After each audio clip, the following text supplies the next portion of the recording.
War of the Roses is often romanticized in the popular imagination as a series of poetic duels between chivalric knights, a dynastic squabble between two flowers, the red and the white. But if you were standing on the field at Towton or Barnet, you wouldn't see gardens or poetry.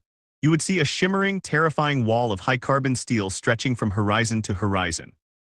By 1455, the English military was in a strange, transitional state. The hundred-year struggle in France was over, and thousands of battle-hardened veterans had returned home. They didn't just bring back trauma, they brought back the most advanced personal protection history had ever seen. This wasn't a war of peasants with pitchforks, this was a war of the men-at-arms. We are looking at a 30-year pressure cooker where the English bill and bow system collided with the zenith of European plate armor. This was the moment the medieval world was crushed by the weight of its own industrial output. In the mid-15th century, armor reached its final form. We aren't talking about the clunky, heavy suits you see in fantasy movies. We are talking about all-white armor polished to a mirror finish. This era saw the perfection of the great harness. An English nobleman at this time was essentially a human tank, encased in a modular system of articulated plates. The industrial logic here was geometric deflection. Every surface was rounded, the globose breastplate wasn't just for comfort. It was designed so that a lance or a sword point would simply skid off the surface rather than finding purchase. The weight, roughly 50 to 60 pounds, was distributed across the entire body, allowing for a range of motion that seems impossible today. We see the rise of the sallet helmet, often paired with a bever. The sallet was a masterpiece of ergonomics, protecting the skull and eyes while allowing for incredible visibility. The bever shielded the throat, creating a redundant defense. If a poleaxe strike slipped past your visor, the steel gorget was there to catch the force. This was the peak of bespoke steel, where a man's wealth was directly translated into his probability of surviving a 100-man melee. While the knights were armored in the finest Milanese and German steel, the English infantry were utilizing the most cost-effective killing tools in Europe. The English longbow was still a powerhouse, but at battles like Towton, it met a new challenger, the English bill. The bill is perhaps the most underrated weapon in history, the ultimate industrial multi-tool. It features a massive cleaving blade for chopping, a top spike for the thrust, and most crucially a heavy hook on the back. The industrial advantage of the bill was its versatility against the armored knight. While a sword might bounce off a breastplate, the hook of a bill was designed to catch the gaps in a knight's armor, the pauldrons at the shoulder or the sabatons at the feet, and drag him out of his saddle or off his feet. Once a knight was in the mud, he was no longer a tank, he was a turtle on its back.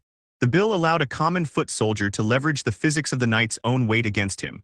It was a weapon of equalization, proving that 100 men with 5-shilling polearms could dismantle the most expensive armor in the world. Because both York and Lancaster were using identical technology and identical tactics, the battles often devolved into what chroniclers called the push.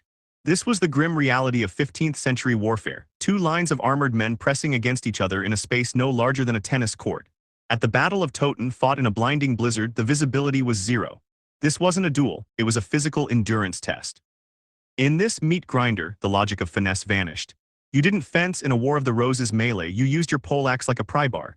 You aimed for the vulnerabilities, the gaps under the armpits, the bisages, the groin, the falds, or the narrow slits of the visor. This was a fight of sheer mass and lever.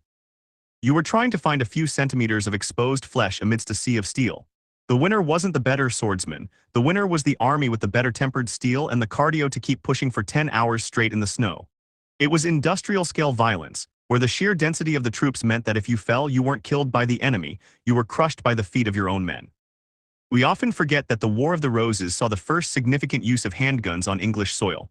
This wasn't just a war of bows, it was a war of the handgun.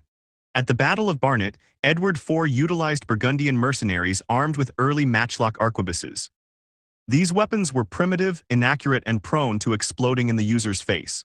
In the damp English weather, they often failed to fire entirely. However, they represented a terrifying industrial horizon. For the first time, a peasant with 2 weeks of training could potentially pierce the chest plate of a knight who had trained his entire life. Even if they didn't kill, the psychological impact, the flash, the sulfur, the thunder, was a systemic shock to a military culture built on the honorable clash of steel. The Knights of the Roses were the last of their kind, the final generation to truly believe that a human being could be made invincible through craftsmanship alone. The gunpowder logic was starting to suggest that numbers and chemistry were more important than lineage and bravery. When Henry Tudor stood over the battered body of Richard III at Bosworth Field, the era of the armored knight didn't just end, it fundamentally evolved. The War of the Roses acted as a 30-year stress test for English military logic.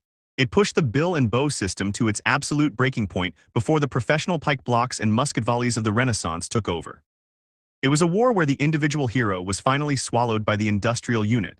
The steel was beautiful, the craftsmanship was peerless, but the logic was cold. In the end, even the finest harness in the world can't save you from a hook in the mud and a dagger through the visor.